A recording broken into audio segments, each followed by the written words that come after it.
தாயக உறவுகளுக்கும் வணக்கம். இன்றைக்கு நாங்கள் பார்க்க போகிற விடயம் என்று சொன்னால், இந்த மதவாதத்தால் தமிழர்களை அழிக்க முயலும் மரவம்புலவு சச்சிதானந்தம். இவரை பொறுத்தவரையில் சிவசேனா அமைப்பின் தலைவர் இவர் தான். காவி உடை தரித்து திரிகிறார். இவர் மரவம்புலவை புறப்படமாக கொண்டவர். இந்த போர்க்காலம் என்ற காலங்களில் அவர் இங்கே வசிக்கிறது, இந்தியாவில் தான் வசித்தவர். விடுதலை புலிகளின் சில தேவைகளுக்காக இவர் பயன்படுத்தப்பட்டிருக்கிறார். அது நாங்கள் அறியக்கூடிய மாதிரி இருக்கு. விடுதலை புலிகள் இருந்த காலத்தில் இவர் ஒரு நல்ல செயற்பாட்டாளராக இருந்திருக்கிறார். வெளியளவில் உள்ளளவில் அவற்றை மன ரீதியாக அவர் எந்த அளவுக்கு விடுதலை புலிகளுக்கு உண்மையாக செயற்பட்டார் தெரியல. வெளியளவில் பார்த்தால் அவர் வெளித்தோட்டத்துக்கு விடுதலை புலிகளின் ஒரு விசுவாசியாக அவர் செயல்பட்டிருக்கார். ஆனால் அவர் ஒரு போராளியோ இல்லை. அவர் ஒரு சாதாரண ஒரு பொதுமகனாக இருந்து இந்தியாவுக்கு இந்த போர் நடைபெற்ற காலங்களில் அவர் பெரும்பாலும் இந்தியாவில் வசித்திருக்கிறார். போர் முடிவிட்ட காலங்களில் தான் அவர் இங்கால வந்து இருக்கிறார். சச்சிதானந்தன் தான் அவற்ற பெயர். ஆனால் மரவம்புல என்ற அந்த அவற்ற ஊரின் பெயரை அவர் அடமொழியாக கொண்டு தன்னுடைய பெயரை பயன்படுத்துகிறார். இவ்வாறு பலரும் இந்த ஊர் அவர்களோட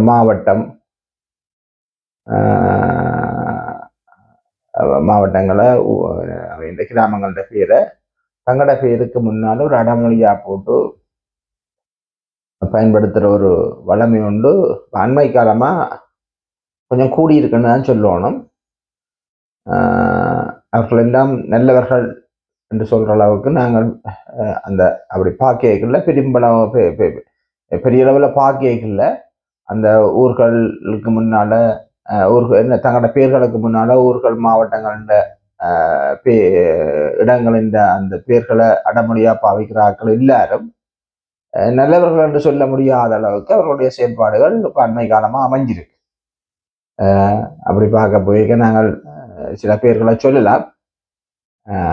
எனவே நாங்கள் நோகடிப்பான், அதால் அதை தவிர்த்து கொண்டு இந்த மரவம்புலவு சச்சிதானந்தமும் அப்படிப்பட்டவர் தான். அப்போ இவர் விடுதலை புலிகள் காலத்தில் இந்தியாவில் விடுதலை புலிகள் போர் நடைபெற்ற காலத்தில் அவர் இந்தியாவில் இருந்திருக்கிறார். விடுதலை புலிகள் என்ற ஒரு விசுவாசியாக அல்லாவிமானியாக அவருடைய வெளித்தோட்டம் இருந்திருக்கு. அவர் இந்தியாவில் விடுதலை புலிகளுக்காக சில பேர்களை செய்திருக்கிறார். அதுலேயும் பல்வேறுபட்ட விமர்சனங்கள் இருக்குது.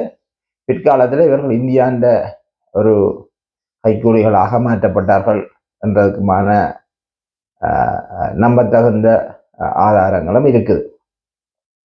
அப்ப இப்ப இந்தியாவுக்கு போயிட்டு இப்ப சிவசேனா அமைப்பின் தலைவராக ஈழத்துக்கு திரும்பி இருக்கிறார். மரவம்புல பொறுத்தவரையில மரவம்புல மத்தியில ஒரு பிள்ளையார் கோயில் இருக்கு. இவர்கள பரம்பரை கோயில் என்ற மாதிரி தான் அந்த பார்வை இருக்குது. ஆனால் அந்த அங்க இவருடைய நிர்வாகம் இப்போது இவர் இந்தியாவிலிருந்து திரும்பி அந்த நிர்வாகத்தை தங்களுடைய பரம்பரை கோயிலிடம் அந்த நிர்வாகத்தை பொருட்படுத்த அப்புறம் அந்த கோயிலுக்கு பெரிய அளவு மக்கள் யாரும் போறதில்லை. இவற்றை கொஞ்சம் கெடுபடியான நடைமுறைகளை இவர் மக்கள் விரும்பாத நடைமுறைகளை இவர் கடைபிடிக்கிறதால மக்கள் பெரிய அளவு அந்த கோயிலுக்கு இப்போ போற இல்லை. இவருக்கு பெருசா அங்க மரபுலவரையும் பெரிய மரியாதை இல்லை. எங்களால் அறியக்கூடிய மாதிரி இருக்கு. அப்ப இவர் இப்ப என்ன செய்யறாருன்னா, இங்க வந்து இந்த மதவாதத்தை கையில எடுத்து எப்படியாவது இந்த ஈழத்தமிழர்களை கூறு போட்டு இன்னொரு பிரச்சனையை உருவாக்குறது. அதான் வளமை. அப்ப அந்த செயற்பாடு முன்னெடுத்திருக்கிற கிட்டத்தட்ட இந்தியாண்ட இவர் ஒரு கிட்டத்தட்ட இந்தியாண்ட பாரதிய ஜனதா கட்சியின் பிஜேபியின் ஒரு ஒரு ஒரு சங்கியாக இங்க செயல்பட்டிருக்கிறார். காவி உடகரிச்சு கொண்டுதான் திரிவார். அப்ப இவர் இங்க வந்து இப்ப இந்த மதவாதத்தை கையிலதுக்கு இல்லாத ஒரு பிரச்சனை ஈழத்தமிழர்களுக்கெல்லாம் கொண்டு வர்றதுக்கு இவர் சில செயற்பாடுகளை முன்னெடுக்கிறார். ஆரம்பத்துல இந்த சிவசேனா அமைப்புன்றதுக்கு முதல் நான் நினைக்கிறேன், எனக்கு நல்ல ஞாபகம் இல்லை, பாரதிய ஜனதா கட்சியின் இலங்கைக்கான கிளைய என்ற செயற்பாட்டாளராக இவர் செயற்பட்ட ஒரு ஞாபகம் எனக்கு இருக்குது. ஆனால் அது பெரிய அளவில் பிறகு அதற்கான வரவேற்புகள் செயற்பாடுகள் இல்லாமல் போயிருக்கல. இவர் சிவசேனா அமைப்பின் தலைவராக தன்னை நிலைநிறுத்தி கொண்டிருக்கிறார். மதவாதம் தான் இவருடைய அந்த மூலப்பொருள். இலங்கை தமிழர்களை அழிக்கிறதுக்கு இவர் கையில் எடுத்திருக்கிறது மதவாதம் என்ற ஒரு மூல பொருள் இவர் கையில் எடுத்திருக்கிறார், ஒரு ஆயுதத்தை தூக்கி இருக்கிறார். இப்ப நாங்கள் இதுல சுமந்திரன் சில பிரச்சனைகளை கதை கேட்கல. சுமந்திரன் நாங்கள் நியாயப்படுத்துறோம்டோ அல்ல சுமந்திரன் நேர்மையான அரசியல்வாதி என்றோ அல்ல தமிழர்களுக்கு நியாயமான ஒரு அரசியலை செய்கிறவர் என்றோ அல்ல துரோகி இல்லை என்றோ நாங்கள் இதில் அவரை சொல்ல இல்லை. இந்த நாங்கள் மேற்குறிப்பிட்ட இந்த விஷயம் எல்லாத்துக்கும் முடித்தானவர் தான் சுமந்திரன். ஆனாலும் சுமந்திரன் அவர் ஒரு அந்த மதமண்டு பாகியல சமயமண்டு பாகிய அவர் இந்த நுண்ணாசி ஒரு சபையை அவர் தன்னுடைய சமயமாக தெரிவு செய்து அதிலே அவர் அந்த சமயத்தை அவர் வழிபட்டு வர்றார். அவருடைய மனைவி தொடர்பான விமர்சனங்கள் இருக்கு. மனைவி ஒரு மத மாற்று நடவடிக்கையை தீவிரமாக செய்கிறவர் என்ற ஒரு விமர்சனம் இருக்கு. அதை பற்றி எங்களுக்கு தெரியல. சுமந்திரன்லாம் படிக்கான்றதுக்காக நாங்கள் மனைவிய இந்த இடத்துல நாங்கள் பேசுபொருளாக்கி அவா மீது சிறலி பூசுறது அது பெண்ணென்ற முறையிலேயும் சுமந்திரனை படிக்காக நாங்கள் அவாவை இந்த இழுத்து இதில் கதைக்கிறதும் ஒரு பிழையாக எங்களுக்கு தெரிந்ததால நாங்கள் அதை தவித்துக் கொள்கிறோம். ஆனால் சுமந்திரன் தமிழரசு கட்சி அவர் தமிழரசு கட்சிக்குள்ள எவ்வாறு அவர் புகுந்தார் பிற்கதவால இன்னைக்கு பதில் செயலராக தன்னை நிலைநிறுத்தி கொண்டிருக்கிறார். இதுக்கிடையில அவர் இந்த பதில் செயலராக வர்றதுக்காக வரையும் அவர் கடைபிடித்த வழி எவ்வளவு குறுக்கு வழி, மக்களால் ஏற்றுக்கொள்ளப்படாத வழி. அவர் மிக மோசமான ஒரு நயவஞ்ச அரசியலை தான் தமிழ் மக்களுக்கு அவரை கொடுத்து கொண்டிருக்கிறார். ஆனால் இப்ப இந்த மரபுல சச்சியானந்ததுக்கும் சுமந்திரனுக்கும் இடையில ஒரு மத போர் ஒன்று முன்னிறுத்தப்படுது.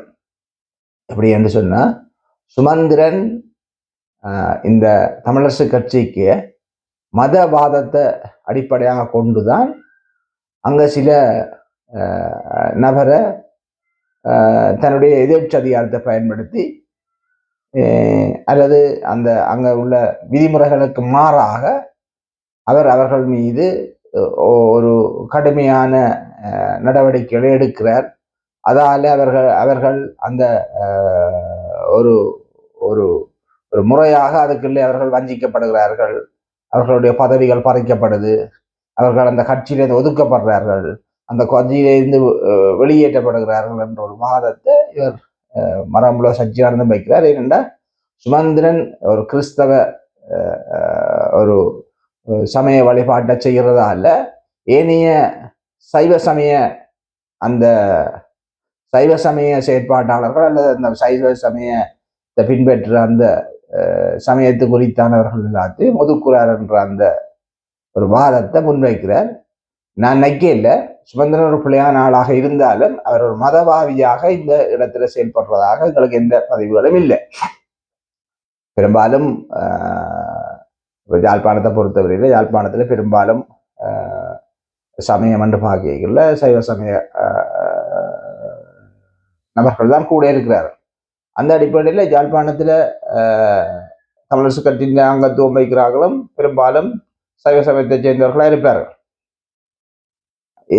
அதற்காக சுமந்திரன் நடவடிக்கை எடுக்கிற அல்லது எனக்கு பிடிக்காம ஒதுக்குகின்ற தன்னுடைய அந்த எதிர்ச்சதிகாரத்தை பயன்படுத்தி நடவடிக்கை எடுக்கப்படுகின்ற பாதிக்கப்படுகின்ற அந்த நபர்கள் குறிப்பிட்ட தரப்பினர் சைவ சமயத்தை சேர்ந்தவர்களாக இருக்கிறதால அவர் ஒரு மதவாதத்தை அடிப்படையாக கொண்டு இந்த தமிழரசு கட்சிக்குள்ள செயற்பாடுகளை முன்னெடுக்கிறார் என்றதை எங்களால் ஏற்றுக்கொள்ள முடியாமல் இருக்குது.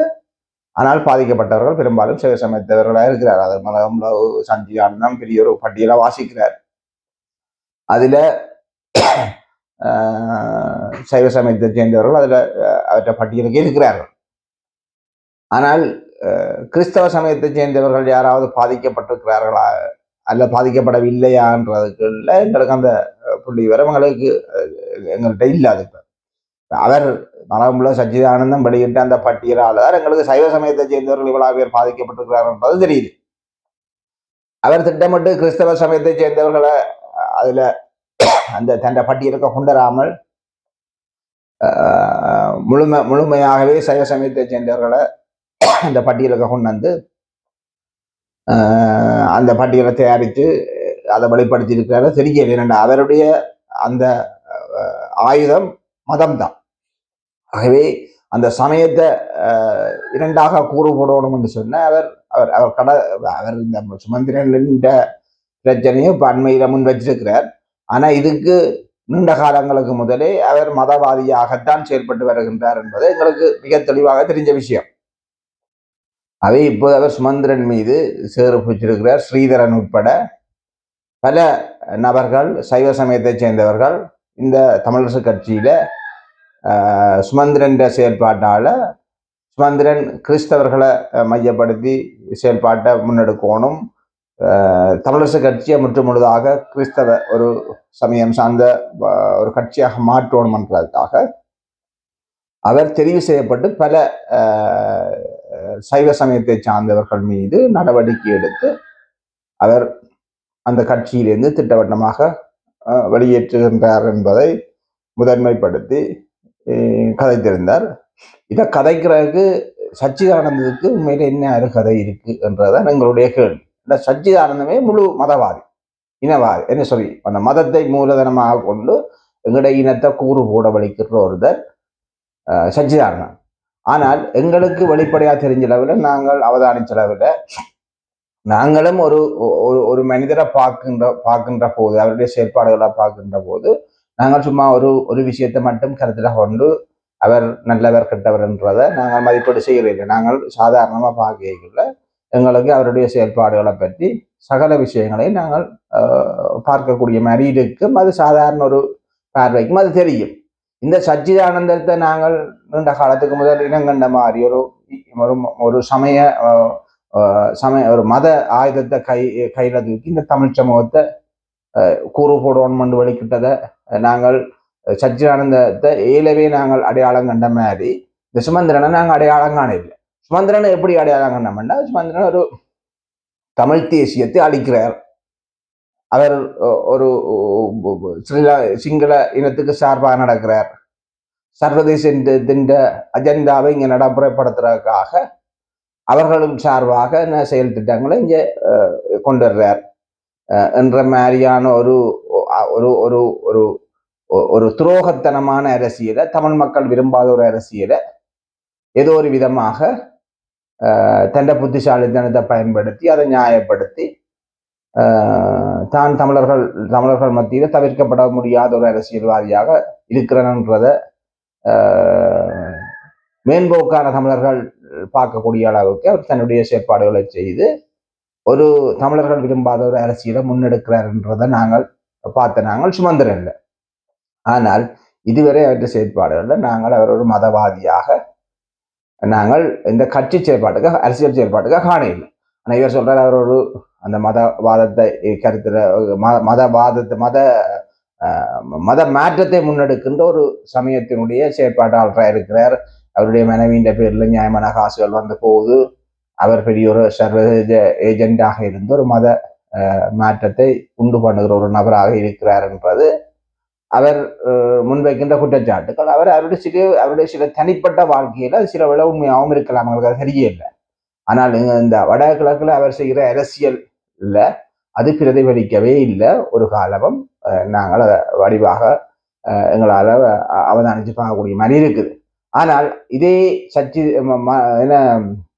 சுமந்திரன் மீது குற்றச்சாட்டை வைக்கிற சச்சிதானந்தத்தின் மீது நாங்கள் மிக நீண்ட காலங்களுக்கு முதலே நாங்கள் இவருடைய செயற்பாட்டை அவதானிக்கிறார்கள். இவர் ஒரு மதம் என்ற அந்த ஆயுதத்தை கையில தூக்கி இந்த தமிழ் இனத்தை ரெண்டாக கூறுபடுகிற ஒரு இல்லாத ஒரு பிரச்சனையை உருவாக்குகிறார். உண்மையிலேயே இந்த தமிழ் சமூகத்துக்கு மத்தியில இன்றைக்கும் இந்த மதம் ஒரு பிரச்சனையாக இருந்ததே இல்லை. ஆரம்பத்தில் தமிழர்கள் பின்பற்றி வந்த மதம் அது இயற்கையை வழிபட்டார்கள். அதற்கு பிறகு அந்த ஒரு காலப்போக்கில் வளர்ச்சி அடைஞ்சு அது அது ஒரு சைவ சமயமாக தோற்றம் பெற்று அது இப்போ பல நூற்றாண்டுகளாக சைவ சமயம் தமிழ் மக்களில் ஆழமாக வேரூண்டி பல ஆயிரக்கணக்கான ஆண்டுகளாக அவர்கள் அந்த தங்களுடைய ஒரு வழிபாட்டு சமயமாக சைவ சமயத்தை வழிபட்டு வருகிறார்கள். அந்த சைவ சமயத்தில் இந்து என்ற விஷயம் கூட அது தமிழர்களுக்கு குறித்தான விஷயமும் இல்லை. அது இடையில இந்த இந்திய ஹிந்திய தாய்மொழியாக கொண்ட இந்திய தேசத்தவர்களால இந்த சைவ சமயத்தை அழிக்கோணம் பண்றதுக்காக அல்ல சைவ சமயத்தில் இருந்த விஷயங்களை திருடி அதை இன்னொரு விதமாக தங்களுக்குள்ள ஆட்சிப்படுத்தணும்ன்றதுக்காக தான் உருவாக்கப்பட்டதான் இந்த இந்து சமயமும். ஆனா சைவ சமயம் வேற, இந்து சமயம் வேற. ஆனால் அந்த சைவ சமயத்தை தழுவித்தான் இந்து சமயம் உருவாக்கப்பட்டது. இந்து சமயத்துக்குள்ள சைவ சமயம் உள்வாங்கப்பட்டது என்ற நோக்கம் இந்த சைவ சமயத்தை இந்து சமயம் விழுங்கி அந்த இந்து சமயத்தினுடைய ஒரு அங்கமாக சைவ சமயத்தை கொண்டு வந்து இந்தியாவை கபலீகரம் செய்கிற நோக்கோட தான் அது உருவாக்கப்பட்டது. அப்ப அந்த சைவ சமயம் தமிழர்கள் அந்த அப்படி விழுங்கப்பட்ட அந்த சைவ சமயம் முதல் ஒரு ஒரு ஒரு ஒரு ஒரு தமிழர்களால வழிபட்டு வந்த ஒரு ஒரு ஒரு நீண்ட கால தொன்மையை கொண்ட ஒரு மதமாக அல்லது ஒரு சமயமாக, மதம் என்ற சொல்ல பாவிக்கிறத பெருசா ஒருத்தர் விரும்புற இல்லை. ஏனென்று சொன்னா மதம் என்றது யானைக்குத்தான் அது மதம் பிடிக்கும். சமயத்துக்கு அப்படி அவ்வாறு அந்த மதம் என்ற சொல்ல பாவிக்க கூட இரண்டாவது ஒரு ஆட்கோஷமான ஒரு பெரும் அழிவுகளை ஏற்படுத்தக்கூடிய ஒரு சொல்லாக இந்த மதம் இருக்கிறதால சமயம் என்ற பண்படுத்தப்பட்ட சமைக்கப்பட்ட ஒரு ஒரு மிகவும் பண்படுத்தப்பட்ட ஒரு சொல்லாக சமயம் இருக்கிறதால சமயம் என்ற சொல்லத்தால் இந்த இந்த வழிபாட்டு முறைகளுக்கு நாங்கள் பாவிக்கிற வல்லமை இருக்குது. ஆகவே இந்த சைவ சமயம் மிக நீண்ட ஆயிரக்கணக்கான ஆண்டுகளாக தமிழர்களால் வழிபாட்டு முறைமையாக பின்பற்றி வரப்படுகின்றது. பிற்பட்ட காலங்களில் ஐரோப்பியற்ற வருகையின் போதுதான் இந்த கிறிஸ்தவ சமயம் இங்கால உலகத்தின் கிழக்கு பகுதிக்கும் ஏனைய பகுதிகளுக்கும் பரப்பப்பட்டது. அப்படி வந்த ஒரு சமயம்தான் கிறிஸ்தவ சமயம். ஆனால் கிறிஸ்தவ சமயமும் மிக நீண்ட பல நூற்றாண்டுகளாக இலங்கையின் பல்வேறுபட்ட பிரதேசங்கள்ல அதுவும் காலூண்டி மிகவும் ஒரு பண்படுத்தப்பட்ட ஒரு சமயமாக அதுவும் மிகவும் நேர்த்தியான இன்னும் சொல்ல போனா சைவ சமயத்தை விடவே மிகவும் நேர்த்தியான ஒழுங்குகள் கட்டுப்பாடுகள் கொண்ட நிர்வாக ஒரு வரையறைகளுக்கு உட்பட்ட ஒரு மதமாக ஒரு சமயமாக கிறிஸ்தவ சமயமும் தன்னை நிலைநிறுத்தி இருக்கு. அவை இப்போது வந்து சைவ சமயம் என்றது ஒரு தமிழர்களுடைய தொன்மையான சமயமாகவும் கிறிஸ்தவ சமயம் என்றது பிற்பட்ட காலங்களில் வந்ததாகவும் கருதி அதுக்குள்ள ஒரு இடைவெளி எப்பயுமே இருந்ததில்லை. தமிழர்களால சைவ சமயமும் கிறிஸ்தவ சமயமும் இரண்டு வழிபாட்டு முறைகளாக அவர்கள் ஏற்றுக்கொண்டு மிக நீண்ட நூற்றாண்டுகளாக அவர்கள் வழிபட்டு வருகிறார்கள். இதுக்குள்ள சைவ மண்டோ அல்லது கிறிஸ்தவ மண்டோ எந்த வேறுபாடும் மக்களுக்குள்ள இல்லை. அவர்கள் திருமணத்தை செய்கிறதுல இருந்து அவர்கள சாதாரண பண்பாட்டு ரீதியான விடயங்கள்ல அவர்கள் எல்லாரும் சேர்ந்து செயல்படுறதுல இருந்து என்னுடைய இன்னொற்றுமை இந்த மதத்தை அடிப்படையாக கொண்டு இன்றைக்குமே பிரிந்து நின்ற ஒரு வரலாறு எங்கேயுமே இல்லை. அவ்வளவுத்துக்கு சைவ சமயமும் கிறிஸ்தவ சமயமும் மிகவும் ஒற்றுமையாக வடகிழக்கு பிரதேசங்கள்ல ஒரு தமிழ் மக்களால கடைபிடிக்கப்படுற ஒரு விஷயம். இன்னும் சொல்ல போனா கிறிஸ்தவர்களும் சைவ சமய நிகழ்வுகள்ல கலந்து கொள்றது, பார்வையாளர்களாக அந்த வழிபாட்டு முறைகள்ல கலந்து கொள்றதும், சைவர்கள் போய் கிறிஸ்தவ சமய வழிபாடுகள்ல கலந்து கொள்ற முறைமையும் கூட ஒரு நண்பர்கள் என்ற முறையில அந்த நண்பரும் இந்த நண்பனும் சேர்ந்து தங்களுடைய வழிபாட்டு முறைமைகளுக்கு சென்று அது ஒரு ஒரு ஒரு எங்களுடைய பண்பாடாகவே ஏற்றுக்கொண்டு செயல்படுற பக்குவம் இருக்கத்தக்கனமாக இல்லாத ஒரு பிரச்சனையை உருவாக்கி தமிழர்களுக்குள்ள மீண்டும் ஏதோ ஒரு பிரச்சனையை உருவாக்கி இந்த இனத்தை கூறு போட்டு பிரிக்கிற நோக்கத்தோட இந்த மரபுல சச்சிதானந்தம் ஒரு தீய நோக்கத்தோட செயல்பட்டு வருகிறார் என்பதில் எந்தவித சந்தேகம் இல்லை. இப்ப அண்மையில நாங்கள் இந்த வடகிழக்கு பிரதேசங்கள்ல இந்த புத்த கோயில்கள் இந்த ஒரு ஒரு அத்துமீறிய கட்டுமானங்கள் அல்லது புத்தர் சிலைகளை இரவோடு இரவாக கொண்டு வந்து இடங்கள்ல வச்சுட்டு அதை அப்புறம் அகற்றிலான்னு சொல்லி இன அழிப்பச்சு இடமுறைமைகள், இது ஒரு நீண்ட கால இன அழிப்பின் திட்டமிட்ட ஒரு இனம், டக்சரல் ஜெனோசைட்னு சொல்லுவார்கள், திட்டமிட்ட இனப்படுகொலை. 1948ஆம் ஆண்டு இலங்கை சுதந்திரம் அடையும் போதே இந்த டக்சரல் ஜெனோசைட் திட்டமிட்ட இன அழிப்பு நடக்க தொடங்கிவிட்டது. அப்ப இன்று வரைக்கும் இந்த வடகிழக்கு பிரதேசங்கள்ல இந்த மதத்தை மூலதனமாக கொண்டு சிங்களவர்கள் இந்த தமிழ் இனத்தை அழிக்கின்ற ஒரு நாசகர நடவடிக்கையை திட்டமிட்டு மிக அழகாக செய்து கொண்டிருக்கிறார்கள். அப்ப இப்ப இங்க தமிழர்கள் பிரச்சனை என்னன்னு சொன்னா, இந்த அத்துமீறிய புத்தர் சிலைகளையும் அத்துமீறிய விகாரை கட்டுமானங்களையும் எதிர்த்து அவர்கள் குரல் எழுப்புகின்ற போது, போராட்டம் செய்கின்ற போது, இப்போ இன்னொரு பிரச்சனையை கொண்டு இந்த மரபுல சச்சிதானந்தம் இந்த வடகிழக்கு பிரதேசங்கள்ல ஒரு பிரச்சனையா கொண்டு வரார். எப்படின்னு சொன்னா, இந்த அத்துமீறிய இந்த விகாரை கட்டுமானங்களுக்கு அனுமதி இல்லாமல் கட்டுறதை தமிழ் மக்கள் எதிர்க்கிற போது அவர் எல்லா கோயில்களுக்குமே அந்த பிரச்சனையை இருக்கிறதாகவும் அத்துமீறி அவர்கள் கிறிஸ்தவ கோயில்களையும் கட்டுறதாக கருத்துல கொண்டு எல்லா கோயில்களுமே சைவ கோயிலா இருந்தாலும் சரி, அல்லது சேர்ச்சா இருந்தாலும் கிறிஸ்தவர்கள் வழிபடுற சேர்ச்சா இருந்தாலும் சரி, அல்லது இந்த விகாரை கட்டுறதுக்குமே அனுமதி பெற்றுத்தான் கட்டணும், அப்படி கட்டிக்கணும்னு அனுமதி இல்லாம கட்டக்கூடாது கொள்ளக்கூடாதுன்னு சொல்லி இல்லாத ஒரு பிரச்சனையை அவர் ஒரு புதிய பிரச்சனையாக கொண்டு வரவழைக்கிறார். வடகிழக்கு பிரதேசங்கள்ல இந்த புத்தர் சில பிரசித்தவன்றது அல்லது என்று சொன்னா இந்த விகாரைகளை சட்டவிரோதமாக கட்டுறன்ற பிரச்சனை. மற்றபடி இங்க கோயில்களை சட்டவிரோதமாக கட்டுறதோ அல்லது சேர்ச்சுகளை சட்டவிரோதமாக கட்டுறதோ அது இல்லாத ஒரு பிரச்சனையை ஒரு எடுத்துக்காட்ட வலிக்கிற. அதெல்லாம் சரியான முறைப்படி கிறிஸ்தவ சமயத்தவர்கள் ஒரு சேர்ச்சை கட்டுறாருன்னா ஒரு சரியான முறையில அவர்கள்ட்ட நாங்கள் புறப்பட்டு கதைக்கிறோன்றே இல்லை. சைவக்காரர்கிட்ட இருக்கிற அட்மினிஸ்ட்ரேஷனை விட கிறிஸ்தவர்கள்ட்ட இருக்கிற அட்மினிஸ்ட்ரேஷன் மிகவும் நேர்த்தியானது, மிகவும் கட்டுக்கோப்பானது.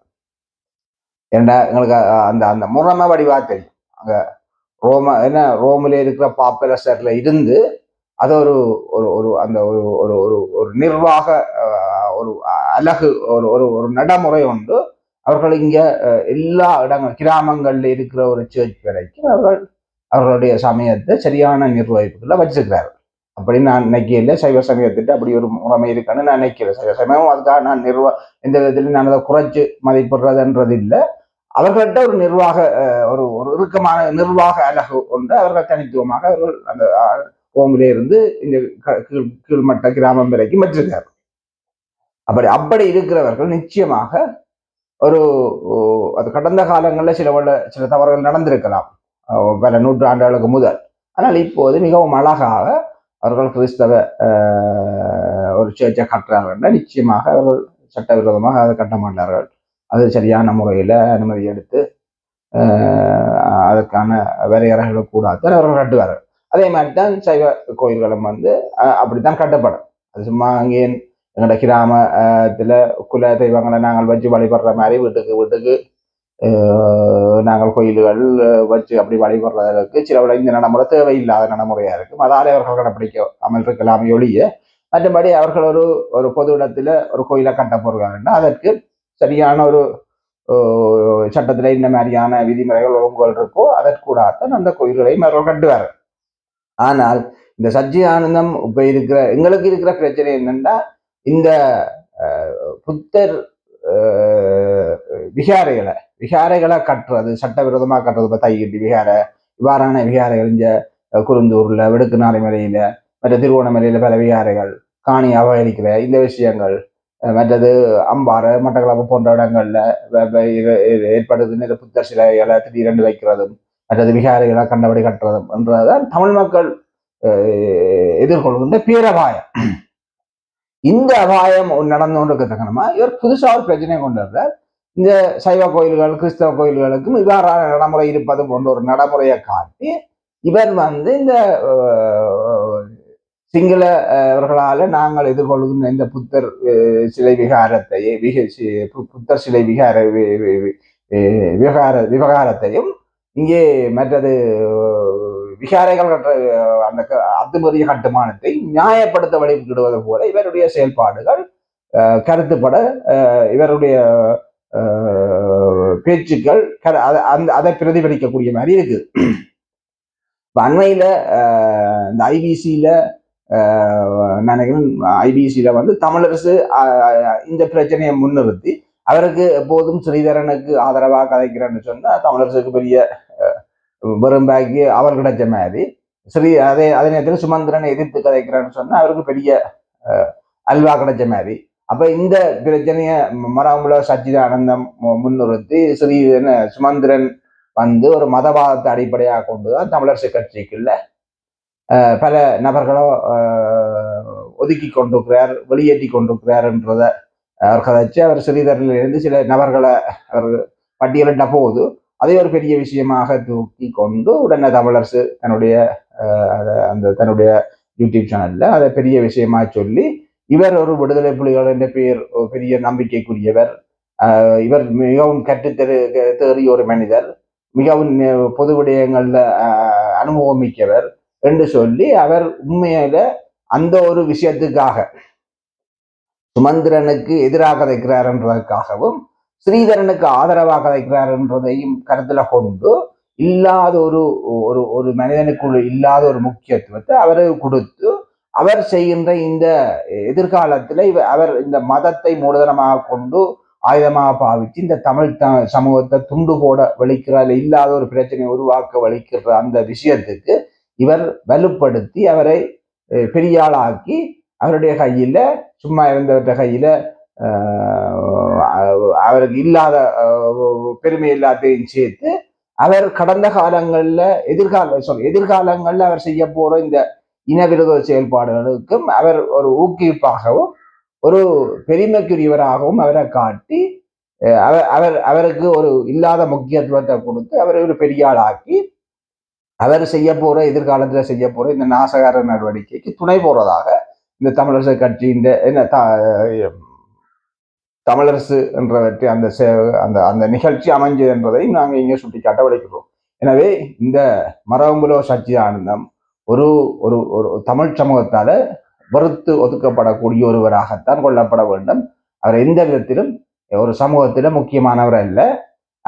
அவரை பற்றி கேட்கிறேன்னா நீங்க அவர்கிட்ட மரபுலவு சச்சிதானந்த பற்றி மரபுலவை போய் கேட்டீங்கன்னாலே அந்த மக்கள் மிக தெளிவான மரபுலவு சச்சிதானந்த பற்றியான பார்வையை அவர்கள் தர்றதுக்கு நாங்கள் அறிஞ்சு கொள்ளலாம். ஆகவே இந்த மரபுலவு சச்சிதானந்தம் தன்னுடைய அந்த மத ஆயுதத்தை பயன்படுத்தி இந்திய பின்னணியில அவர் இங்கே செய்கின்ற இந்த நாசகார நடவடிக்கைக்கு இப்போது இந்த சுமந்திரன் தமிழரசு கட்சிக்குள்ள தாந்தோண்டித்தனமாக அந்த கட்சியை அழிவு பாதைக்கு இட்டு செல்ற அந்த செயல்பாட்டையும் தன்னுடைய அரசியலை தாந்தோண்டித்தனமாக தமிழ் மக்களுக்கு எதிராக முன்னெடுக்கின்ற அந்த செயல்பாட்டையும் அது ஒரு மதவாதத்தின் அடிப்படையாக கொண்டுதான் செயல்படுகின்றார் என்ற அந்த செயல்பாட்டை முன்னிறுத்துவதன் ஊடாக தன்னுடைய அரசியலை வளர்க்க பார்க்கின்றார்.